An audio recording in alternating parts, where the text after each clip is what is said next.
Venha conhecer a Igreja Vida Cristã em Cristo Jesus. O nosso endereço está situado na Avenida dos Autonomistas, 2247, ao lado da Ponte Metálica, no centro de Osasco. Anote os horários de nossas reuniões: às quartas-feiras às 19 horas e aos domingos às 9 horas da manhã. Igreja Vida Cristã em Cristo Jesus, a Igreja das Verdades que Libertam. Ministério Pastor Sandro Diniz.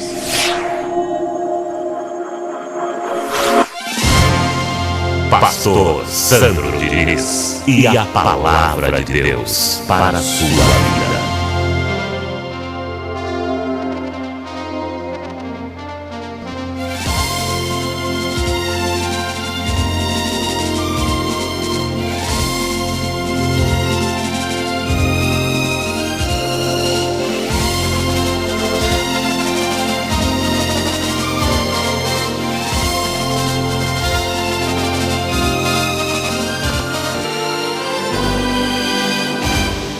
Recebam todos o tema que vai ser ministrado nessa noite, que tem por título Jejum, Ordenança do Passado.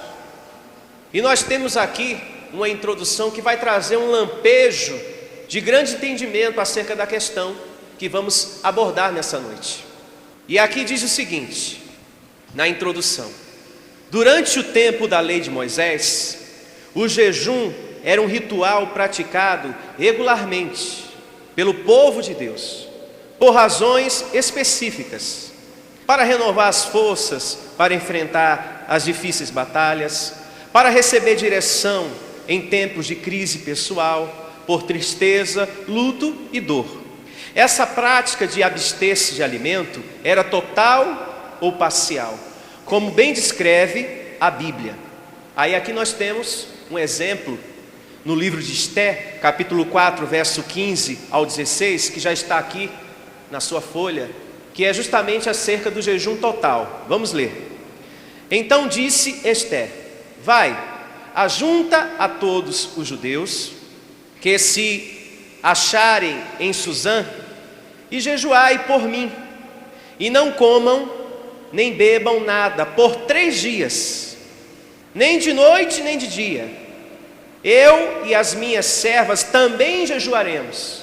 Então aqui nós temos no livro de Esté, capítulo 4, do verso 15 ao 16, um exemplo do jejum total. Agora vejamos aqui no livro de Juízes, capítulo 20, verso 26, um exemplo do jejum parcial. Então todo o povo de Israel subiu de novo até Betel para chorar. Ficaram ali na presença de Deus, o Senhor, e não comeram nada até a tarde. Um exemplo de um jejum parcial. Não foi total, o dia inteiro. Portanto, no contexto doutrinário, o jejum era uma característica do passado. Costume esse que as igrejas protestantes copiaram com o passar do tempo. E não só isso, as igrejas protestantes copiaram Santa Ceia, batismo em água, unção com óleo. Não é verdade? Porque batismo em água é um ritual do judaísmo, como também a Páscoa. Sim ou não? Unção com óleo. As roupas que um padre usa, ele copiou do judaísmo. Então há muitas coisas que foram copiadas do judaísmo. E eu vou te dizer uma coisa: a Igreja Católica foi a primeira a incorporar o jejum. E com o tempo, as igrejas protestantes foram copiando. Da mesma forma aconteceu com as outras coisas. Está claro isso? Primeiro ponto, na folhinha do seu estudo. Vejamos alguns textos bíblicos que nos levam a conhecer diversos momentos em que o jejum era uma prática do passado. E a primeira evidência bíblica está no livro de Êxodo, capítulo 34, verso 28. Abra lá. Esse verso 28 que você vai ler faz menção a Moisés, tá? Que praticava o jejum no seu tempo. Assim diz o capítulo 34 do livro de Êxodo, verso 28. Olha só. Diz assim: e ali esteve com o Senhor 40 dias e 40 noites. Não comeu pão, nem bebeu água. E escreveu nas tábuas as palavras da aliança, as 10 palavras, ou seja, os 10 mandamentos. Em primeiro lugar, esse verso nos revela que o jejum era um costume judaico, uma prática do tempo da lei, e que Moisés praticou, porque essa narrativa está falando dele. Então o jejum fazia parte do processo da aliança da lei. E se observa aqui que ele jejuou para receber a direção de quem? De Deus. Os 10 mandamentos. O jejum já era um costume na vida de Moisés e do povo. E segundo a religião, o jejum, nós aprendemos isso, que quem pratica ele, a prática do jejum produz o quê? Santidade, brandura, espiritualidade, domínio próprio diante das situações difíceis. A gente foi ensinado pela religião que o jejum produz tudo isso, principalmente espiritualidade, na pessoa que é praticante do jejum. Mas não é isso que a Bíblia diz. Porque se fosse verdade que o jejum produz santidade, espiritualidade, brandura, domínio próprio no ser humano, Moisés teria sido um exemplo disso, o primeiro a dar esse exemplo. Veja o que diz no livro de Êxodo, capítulo 34, verso 1. Abra lá. Vejamos se o jejum produz em um filho de Deus espiritualidade, brandura, domínio próprio, santidade. Domínio próprio é justamente um dom que, quando a pessoa tem, nada tira ela do sério. Se o jejum produz isso, Moisés deveria ter sido o primeiro a ser exemplo disso, a não deixar nada tirar ele do sério, como tirou, e a gente vai verificar aqui biblicamente. Veja o que diz aqui. Você vai entender muitas coisas a partir desse verso. Vale a pena a gente aprender isso aqui. Então disse o Senhor a Moisés: lavra 2 tábuas de pedra com as primeiras, e eu escreverei nelas as mesmas palavras que estavam nas primeiras tábuas que quebraste. A moral da história aqui foi a seguinte: no capítulo 32, verso 1 do livro de Êxodo, diz que o povo, cansado de esperar pela volta de Moisés do monte com os 10 mandamentos, eles se ajuntaram com Arão e fizeram um bezerro de ouro e adoraram. Moisés, ao descer do monte, viu aquilo e ficou tão irado, que a primeira coisa que ele fez, que ele não deveria fazer, ele quebrou as 2 tábuas que tinham os 10 mandamentos no pé do monte. Ele agiu igualmente àquelas pessoas que, quando estão na carne, iradas, descontam as coisas. Sim ou não? Se você observar em casa o capítulo 32, o verso 1 e o verso 2, e depois o verso 19, você vai perceber que Moisés, um homem que praticava o jejum, que a religião diz tanto que produz espiritualidade e domínio próprio, que não foi o caso que aconteceu com Moisés, você vai observar nessa narrativa que a primeira coisa que ele arrebentou, quebrou, foi as 2 tábuas da lei. E a gente observa na moral da narrativa do capítulo todo 32, que acabou tudo em uma carnalidade só, ele e o povo. O povo, porque estava adorando o bezerro de ouro, e ele que desceu do monte sem domínio próprio. Ele viu a situação. Qual era a posição dele? De agir de uma outra maneira, porque as coisas não se resolvem, como eu já ensinei para vocês, a ferro e fogo, não é verdade? Ele, por ser um líder e praticante do jejum, deveria ter resolvido com brandura, de uma outra maneira. A última coisa que ele deveria pensar em quebrar seria as 2 tábuas que tinham os 10 mandamentos. Puxa vida, eu fui lá em cima justamente para isso, para receber direção de Deus, para receber santidade, espiritualidade, domínio próprio, e eu desço do monte e me transformo aqui num bicho papão diante das pessoas? Não. Se eles estão na carne, eu não posso ser igual. Isso nos ensina muitas coisas. Se alguém está na carne, nas trevas, não desça para estar igual com essa pessoa, no mesmo nível daquela pessoa que está na carne, porque a palavra de Deus diz: irai-vos e não pequeis. Isso está descrito em Efésios capítulo 4, verso 26, e também no livro de Salmos, capítulo 4, verso 4.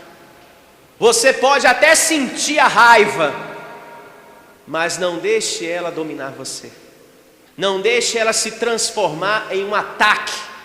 Então veja que o jejum não produz o que tanto a religião diz: espiritualidade, brandura, mansidão, domínio próprio.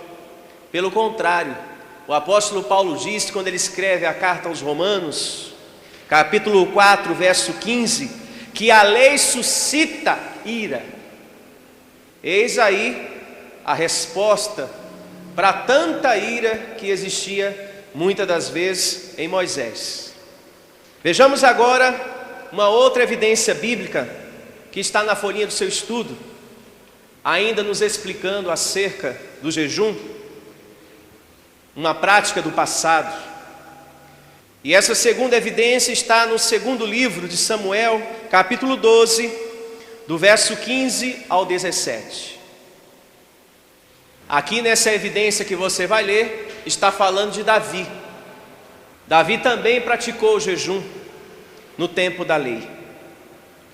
Vejamos aqui um exemplo de um homem que jejuou por tristeza. Diz assim, grife o início desse verso porque ele é muito revelador, hein?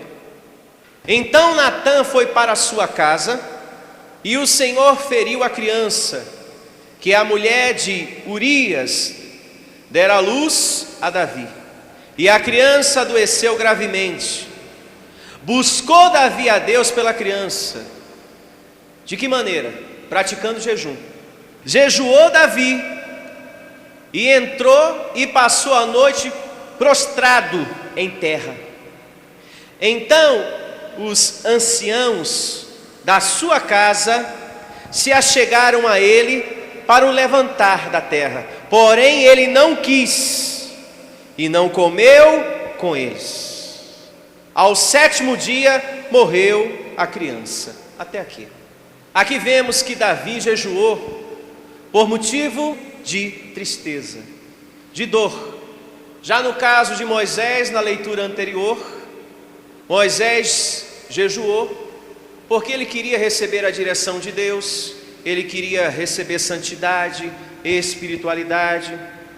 Como no passado, na religião também, você fez muito isso. Muitos aqui praticaram o jejum, ou seja, ficar um tempo sem comer, achando você que teria mais unção de Deus. Então, lá atrás Moisés fez com esse propósito, como um dia você também fez. Já o caso de Davi aqui foi outro, por motivo de tristeza. Só para que você entenda, Davi teve um filho com uma mulher chamada Batseba, fruto de um adultério.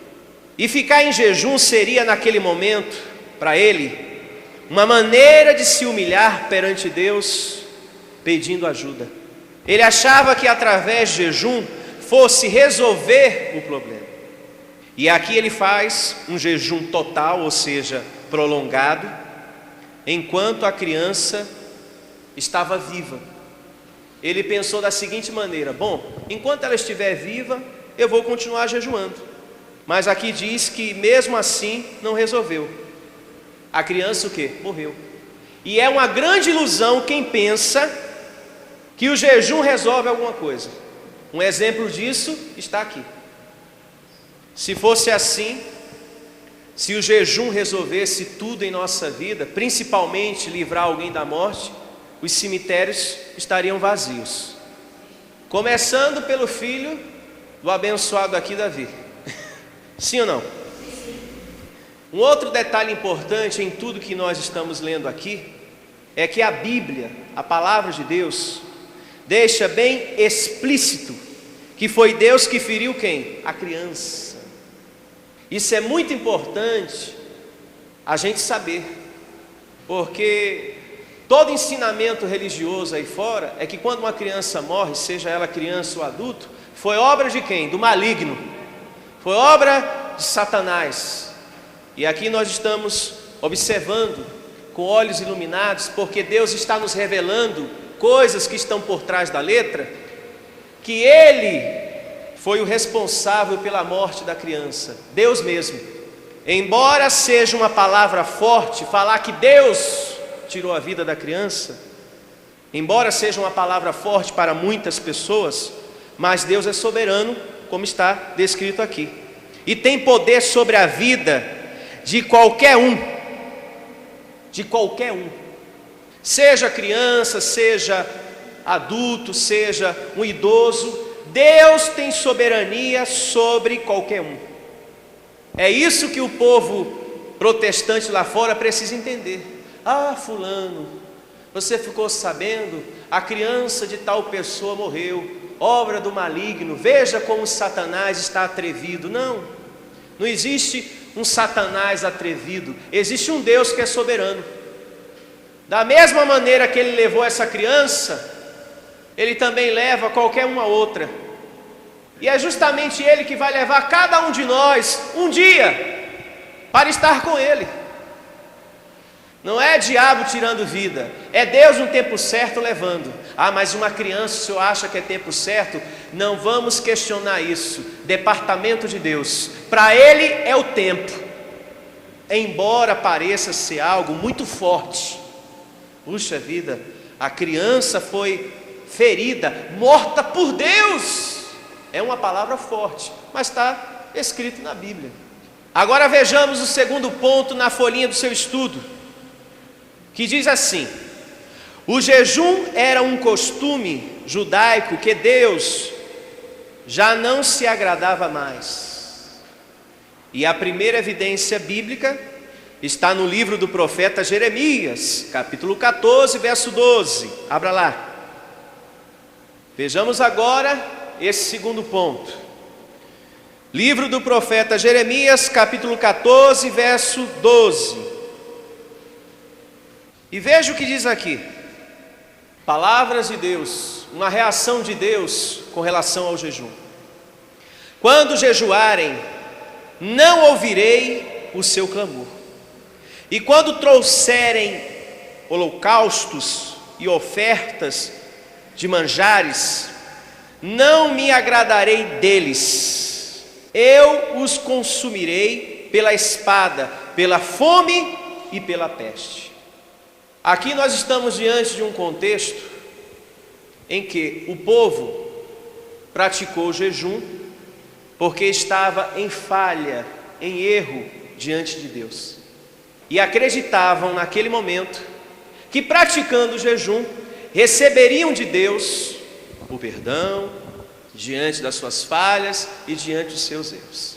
É o que justamente também diz o sistema protestante, que o jejum serve para Deus perdoar as falhas e os erros do povo, para que a pessoa tenha mais santidade. Há um tempo atrás você praticou jejum para isso. Eu vou a partir de hoje jejuar para que eu venha ter forças para vencer as minhas fraquezas. Então naquele momento você estava pedindo para Deus o quê? Santidade através do jejum. Esse povo, nessa narrativa, se você ler o capítulo todo, você vai perceber isso também. Mas agora vemos aqui em Jeremias que Deus não suportava mais essa prática, com essa finalidade. Então aqui nós temos a primeira evidência, uma reação de Deus, que Ele não estava mais querendo a prática do jejum no tempo da lei. Vejamos uma vez mais Deus falando sobre isso, só que agora no livro do profeta Isaías, capítulo 58, verso 5, abra lá. Aqui fala mais sobre isso, que Deus não queria mais essa prática, a prática do jejum. Abra aí, no livro do profeta Isaías, capítulo 58, verso 5. Diz assim, ó, Deus falando para o povo: seria este o jejum que escolhi, que o homem um dia aflija a sua alma, incline a sua cabeça como o junco, e estenda debaixo de si pano de saco e cinza?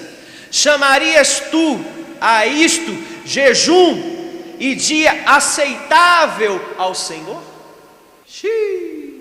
Como quem diz, não é uma vida de sacrificar o corpo que eu quero. Eu, Deus. Aqui Deus começa a profetizar através da boca do profeta Isaías o jejum que ele queria a partir daquele momento. Quando aqui fala junco, esse termo se remete a uma planta que as suas folhas, quando cresce, ficam bem longas, e a tendência é ficar o quê? Caída, né? Então ele comparou a vida de muita gente a essa planta, junco. Pessoas que estavam praticando o jejum e andando cabisbaixo, com tristeza no semblante. Por isso que Deus fala: porventura é esse o jejum que eu quero? Não. Que vocês sacrifiquem o corpo? Não. Você já percebeu que lá fora, os crentes que praticam o jejum, eles têm uma face que não passa alegria? Todo crente que pratica o jejum, eles não têm uma face que passa alegria, é aquele semblante triste, e ele anda assim, ó, cabisbaixo, com a Bíblia debaixo do braço. Pai do Senhor, irmão. Amém, Pai do Senhor também. Não é assim? Aquela coisa triste. Não é isso que Deus quer da gente. O jejum que Deus quer hoje é esse que Ele vai falar aqui no verso 6 por diante, que foi o mesmo jejum que Jesus praticou. Esse foi o único jejum que Jesus praticou, é esse que você vai ler agora. Aqui no verso 6, você vai perceber que Deus modifica o jejum físico para que o povo praticasse um outro jejum. E vejamos que jejum era esse. Porventura, não é este o jejum que escolhi? Que soltes as ligaduras da impiedade, desfaças as ataduras da servidão, deixes livres os oprimidos, e despedaces todo jugo, ou seja, condenação, que vem por meio de palavras, da boca de muitos homens que têm o nome de pastor.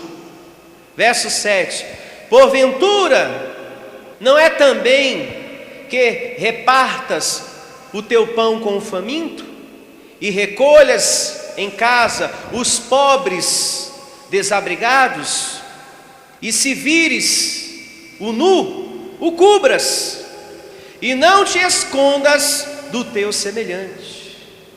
Você tem que sentir amor pelas pessoas, e não só preocupação pelos seus problemas. Essa narrativa nos ensina isso e muito mais, que a partir daqui Deus estaria modificando o jejum físico para um outro jejum. E que jejum é esse? Que você dedique uma parte do seu tempo para falar da sua palavra. Aqui Deus, Ele pede para você mostrar, através da sua vida, anote, hein? A grandeza dEle, o seu poder, as suas maravilhas, que vem para a vida daquele que recebe o conhecimento de Deus. Glória a Deus. Porque como é que funciona um jejum físico? Você separa um tempo da sua vida, não é isso? Para não comer, para abster-se do alimento. Aqui Deus nos ensina que você tem que fazer diferente. Separe um tempo da sua vida para se dedicar a falar de mim. Esse sim é o jejum que eu quero.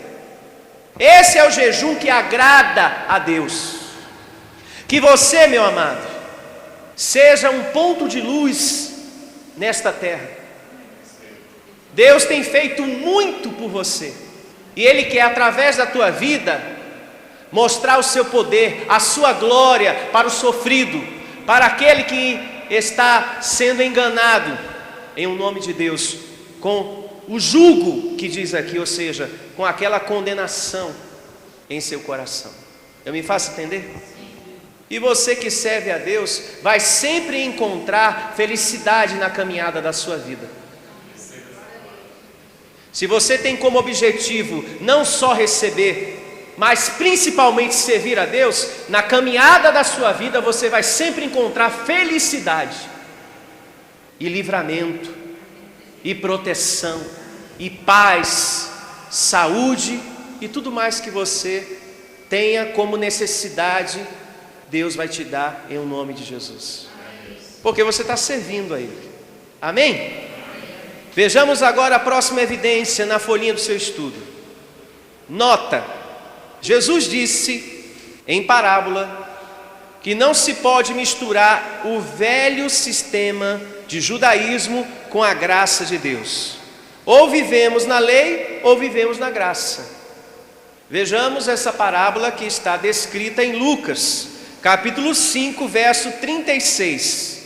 Abra sua Bíblia nesse momento lá. Em Lucas, capítulo 5, a partir do verso 36. Diz assim: também lhes disse uma parábola: ninguém tira um pedaço de veste nova e o põe em veste velha, pois rasgará a nova, e o remendo da nova não se ajustará à velha. Verso 37. E ninguém põe vinho novo em odres velhos, pois o vinho novo romperá os odres, entornar-se-á o vinho, e os odres se estragarão. Pelo contrário, vinho novo deve ser posto em odres novos, e ambos se conservam. Até aqui, pois até aqui é justamente o ponto que nos interessa. Preste bastante atenção. Isso que você acabou de ler é uma alegoria que aponta para as duas alianças, a lei e a graça. E através dessa parábola, Deus nos ensina que não devemos misturar a lei com a graça. Não podemos balancear um pouquinho das coisas da lei e um pouquinho das coisas da graça. Não podemos viver, uma vez que os nossos olhos estão iluminados, duas coisas. Ou você vive para a lei, ou você vive para a graça. Não podemos misturar em nossa vida um pouquinho de cada coisa. Eu me faço entender? Na graça, você tem que virar a página da lei totalmente. Até mesmo as programações de rádio, religiosas, as muitas que tem aí fora, esses programas de televisão. Valorize o que você está recebendo aqui. Não jogue lixo na sua vida. Quem está na graça tem que ser um pano novo. Quem está na graça tem que ser um odre novo, para ter uma mente renovada. Se você assiste programa legalista, se você ouve programa de rádio da lei, você está misturando, como diz aqui a palavra, vinho novo em odres velhos. E a palavra de Deus diz que não combina essa mistura. Como também não dá certo você pegar um pano velho e costurar em um pano novo. Então não queira misturar programas legalistas na sua vida. Nada que é da lei. Mas o que acontece, pastor, é que às vezes eu não tenho nada para fazer. Aí de noite eu acabo ouvindo o programa de rádio do pastor lá. Eu acabo assistindo o programa de televisão do pastor lá, do bispo lá. Se você não tem nada para fazer, eu vou te arrumar agora. No final da reunião, vai na livraria e compra um monte de CD de mensagem, que de noite você vai ter o que fazer, ouvindo a mensagem da sua igreja. Você vai se ocupar, amém? Se você quer ter uma mente renovada, você tem que ser um pano novo, um odre novo, em nome de Jesus, amém? Quando você está lendo um livro, para você compreender, para você saber o que está escrito no próximo capítulo, o que é que você deve fazer? Virar a página.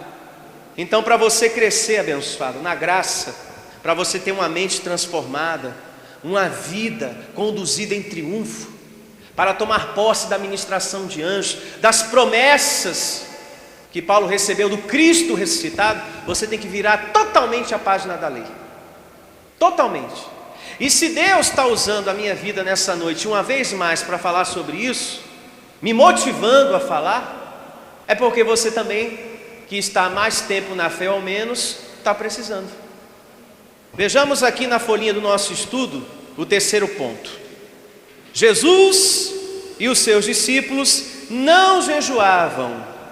Vejamos a primeira evidência que fala sobre esse assunto, que está em Marcos, capítulo 2, verso 18. Marcos, capítulo 2, verso 18. Abra lá. Muita atenção aqui, pois essa evidência vai nos ensinar que Jesus e os seus discípulos não praticavam o jejum. Ora, os discípulos de João, quem é esse João? O João Batista, o que batizava nas águas. Ora, os discípulos de João e os fariseus estavam jejuando. Vieram alguns e lhe perguntaram: por que motivo jejuam os discípulos de João e os dos fariseus, mas os teus discípulos não jejuam? Respondeu-lhe Jesus: pode porventura jejuar os convidados para o casamento enquanto o noivo está com eles? Durante o tempo em que estiver presente o noivo, não podem jejuar. Não podem jejuar. Grife, verso 20. Dias virão, contudo, em que lhes será tirado o noivo, e neste tempo jejuarão. Prestem bastante atenção. Aqui no verso 18, um grupo de judeus estavam acusando os discípulos de Jesus que não jejuavam. E Jesus aqui já profetiza o novo pacto, ou seja, a graça de Deus, da seguinte maneira: se eu, noivo, estando aqui, eles não precisam, nem tampouco quando eu me tornar marido da igreja, porque a igreja hoje é a esposa de quem? De Cristo. A Bíblia diz que quando o homem casa com uma mulher, os dois se tornam uma só carne. Assim está você e Cristo. Jesus não admitiu no seu ministério, nos dias da sua carne, o tal do jejum. Por isso ele falou dessa maneira: eu sou o noivo, quem está falando aqui é o noivo. Enquanto eu estiver aqui com os meus discípulos, eles não vão jejuar, porque eu não admito no meu meio tristeza, porque o jejum é sinônimo de tristeza, de luto, e o noivo não está morto não. Eu vou sim ser sacrificado, vou estar sim morto, mas é por 3 dias. Aí sim eles vão estar de luto, aí sim eles vão jejuar. Mas por agora, ninguém aqui vai ficar triste, ninguém aqui vai entrar em tristeza. E quando eu ressuscitar, eu deixo de ser noivo e me torno o quê? Marido da igreja. E a igreja passa a estar unida a mim e eu a ela mais do que nunca. Agora vejamos a próxima evidência. Em Lucas, capítulo 4, verso 1. Lucas, capítulo 4, verso 1. Abra lá. Diz assim: Jesus, cheio do Espírito Santo, voltou do Jordão e foi guiado pelo mesmo Espírito no deserto, durante 40 dias sendo tentado pelo diabo.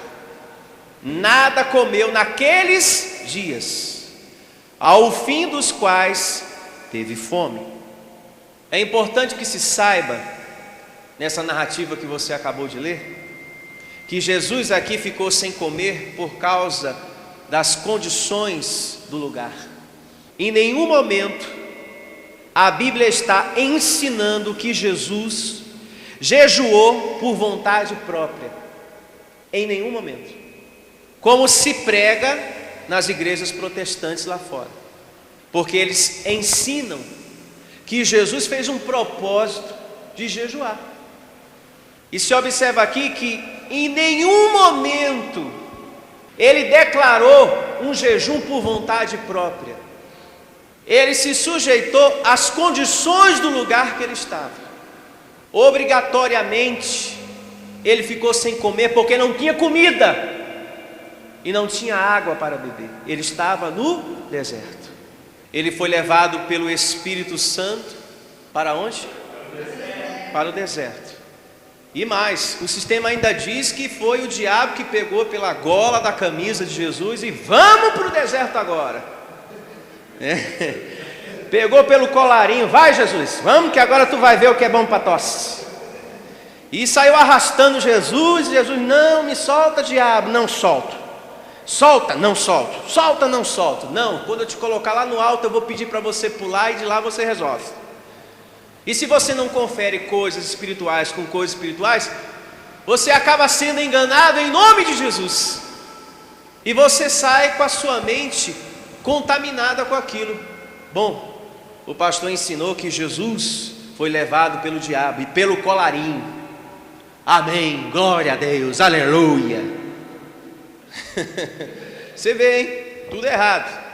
Diga graças a Deus pelo Evangelho da Graça, que hoje me ensina a ter discernimento do que está por trás da letra. Louve a Deus.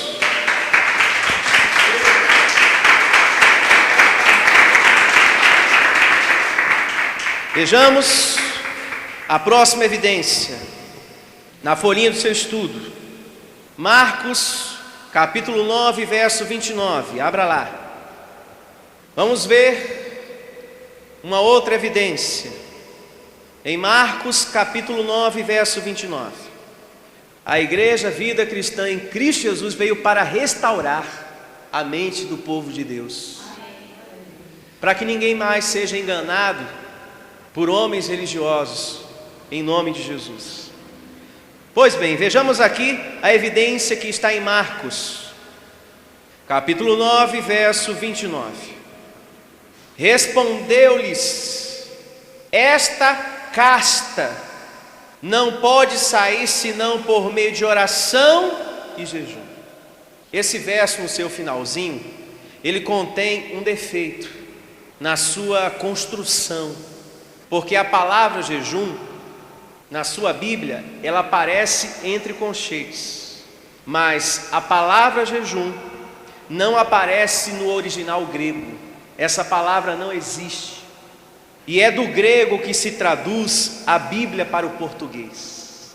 E quem faz esse alerta que essa palavra no seu finalzinho, a palavra jejum, não faz parte do original grego, quem faz esse alerta é o próprio tradutor. No prefácio da Bíblia, lá ele diz da seguinte maneira: que todas as palavras que estão entre conchetes na Bíblia foram acrescentadas por João Ferreira de Almeida. Foi acrescentado por ele. Em todo o prefácio de toda a Bíblia tem isso. É só você em casa observar que você vai descobrir, tá certo? Mas só, pastor, que lá fora dizem que o jejum, segundo essa narrativa, é uma arma forte contra Satanás. Mas segundo a Bíblia que eu tenho e você tem, a arma mais forte foi o sacrifício do Senhor Jesus no Calvário. Esse sim destruiu para sempre esse ser. Amém? Então, o jejum mais forte, a arma mais forte contra Satanás, Deus já usou o seu Filho no Calvário e destruiu para sempre o diabo, os demônios, o encosto, seja lá o que for. Dentro de você só existe uma coisa: Deus. Amém? Ah, mas disseram que tem um inimigo que me cerca por trás. Disseram lá no centro espírita que tem o demônio que fica na direita e o outro que fica na esquerda. E depois eu fiquei sabendo em uma igreja protestante, quando eu frequentei um tempo, que existem uns demônios que ficam voando. A única coisa que está na sua vida é Deus.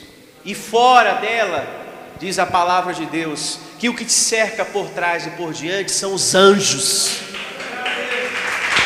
Os anjos de Deus. A única coisa que está por trás e por diante da sua vida são os anjos. Isso está descrito em Salmos. E contra fatos não há argumento. Se a Bíblia está dizendo, se a palavra está afirmando, eu digo amém e graças a Deus. Ah, mas o vizinho crente lá no meu bairro falou que tem um encosto perto de mim. O que está perto de você é os anjos. E é com a palavra de Deus que você tem que ficar.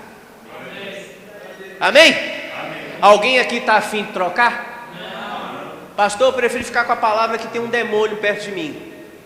Então, sexta-feira é dia de corrente, na outra igreja, porque nessa aqui a corrente já foi feita por Cristo, na cruz.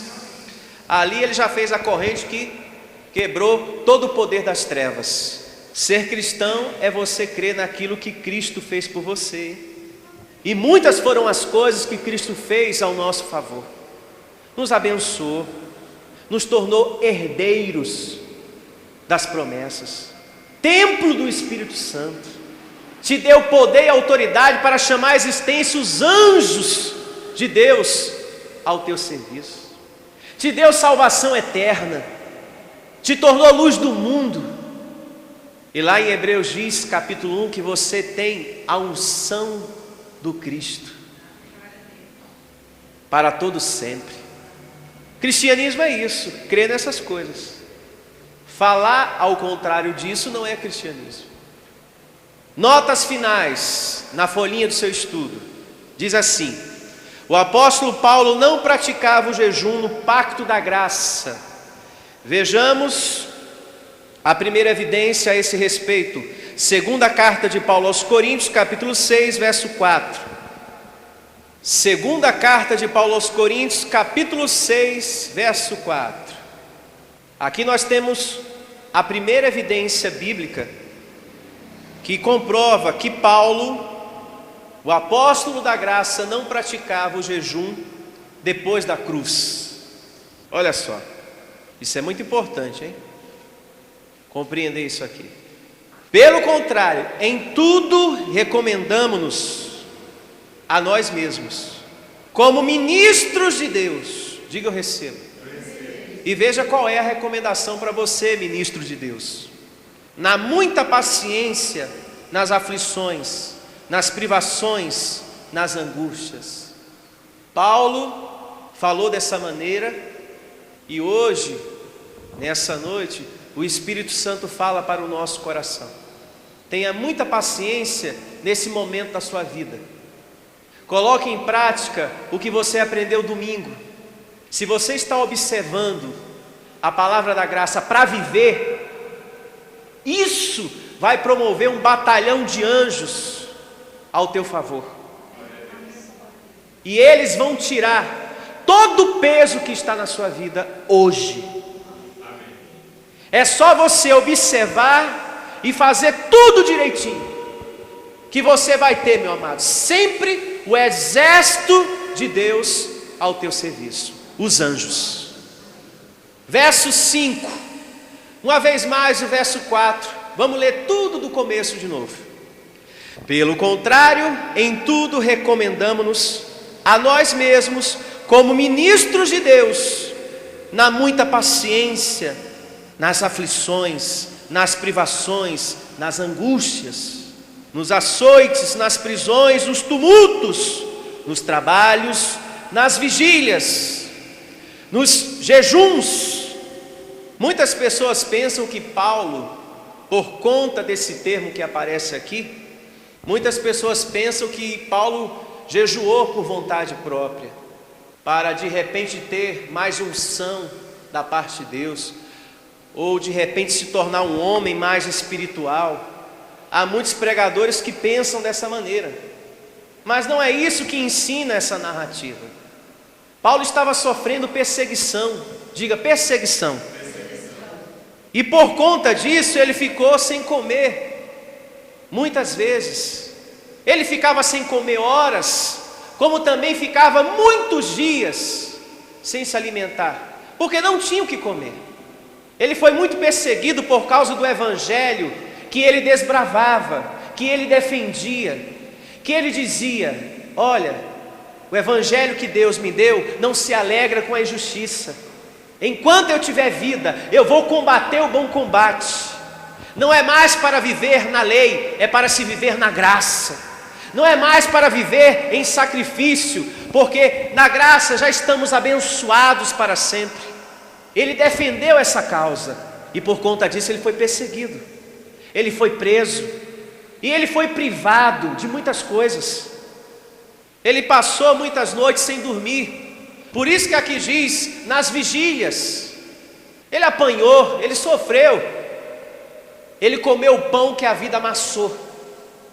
Vejamos um outro verso que fala do seu sofrimento por causa do evangelho, na segunda carta, aqui mesmo, só que agora, capítulo 11, verso 27, segunda carta de Paulo aos Coríntios, só que agora, capítulo 11, verso 27, olha só, diz assim: se você observar acima do verso 16, na sua Bíblia tem um subtítulo em negrito. Observe, acima do verso 16, que diz o seguinte: os sofrimentos de Paulo por amor do Evangelho. E por conta do Evangelho, veja o que ele passou, o que ele sofreu. Assim diz o verso 27 do capítulo 11, veja: em trabalhos e fadigas, em vigílias muitas vezes, em fome e sede, em jejum muitas vezes, em frio e nudez. Quando fala fome e sede, eram as muitas horas que ele ficava sem comida, e o jejum eram os muitos dias, digo os muitos dias, sem comer nada, por causa das perseguições que ele sofreu. O apóstolo Paulo, meu amado, ele não se trancava no quarto para se dedicar a praticar o jejum no seu ministério. Ele nunca fez isso. O jejum que fala aqui a narrativa era por causa das perseguições, mas ele nunca praticou de forma voluntária. Hoje eu vou entrar em jejum para ter mais santidade, para ter mais unção de Deus, porque eu preciso. Paulo nunca fez isso. Então, não é uma verdade bíblica ensinar que o povo da graça tem que jejuar. Não é uma verdade bíblica. Agora abra a sua Bíblia em Atos, conforme está na folhinha do seu estudo, e aqui terminamos. Atos 27, 33. Livro de Atos, capítulo 27, verso 33. Olha só. Enquanto amanhecia, Paulo rogava a todos que se alimentassem, dizendo: hoje é o 14º dia em que, esperando estais sem comer, nada tendo provado. Eu vos rogo, como quem diz, eu peço, que comais alguma coisa, porque disto depende a vossa segurança, pois nenhum de vós perderá, nem mesmo um fio de cabelo. É porque ele recebeu da parte de um anjo palavras de bom ânimo, que Deus o guardaria, como também os demais que estavam com ele nesse navio, diante dessa tormenta marítima, a tempestade. Se fosse um pastor religioso, diria de uma outra maneira: continue jejuando, não comam nada e orem bastante para repreender o diabo.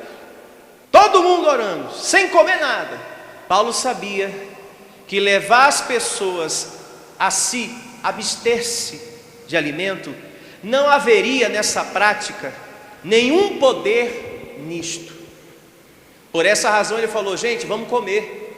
Não é para praticar o jejum aqui não. Se tem comida, vamos comer.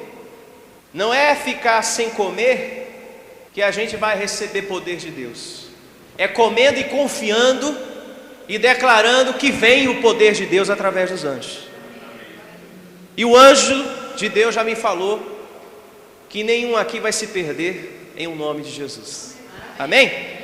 Conclusão na folhinha do seu estudo: para alguns crentes, o jejum é considerado um exercício espiritual. Entretanto, no contexto doutrinário, nós aprendemos que Jesus, o pão da vida, é a nossa comida em tempos de fome espiritual. Que conclusão linda, né? Quantos recebem essa palavra? Então fique de pé, em o nome de Jesus, e vamos agradecer pela ministração dessa noite. Repitam todos comigo: Senhor Jesus, te agradeço, Senhor, pelos olhos iluminados que recebi nessa noite, para compreender letra por letra, palavra por palavra. Eu creio, meu Senhor, que o jejum, segundo o que eu aprendi, aquele que te agrada mesmo, é quando eu me dedico para te servir e para falar do teu amor. E esse jejum que eu aprendi, eu quero praticar todos os dias em minha vida, anunciar o teu poder, as tuas maravilhas, o quanto tu és grande para o aflito, para o sofrido, pois esse é o jejum que te agrada. Anjos, me levem em segurança, que a minha viagem para casa seja uma viagem abençoada, em o nome de Jesus. Graças a Deus. Palmas para o Senhor. Boa noite a todos. Que os anjos do Senhor te levem em segurança. Igreja Vida Cristã em Cristo Jesus. A resposta do amor de Deus para você. Ministério Pastor Sandro Diniz.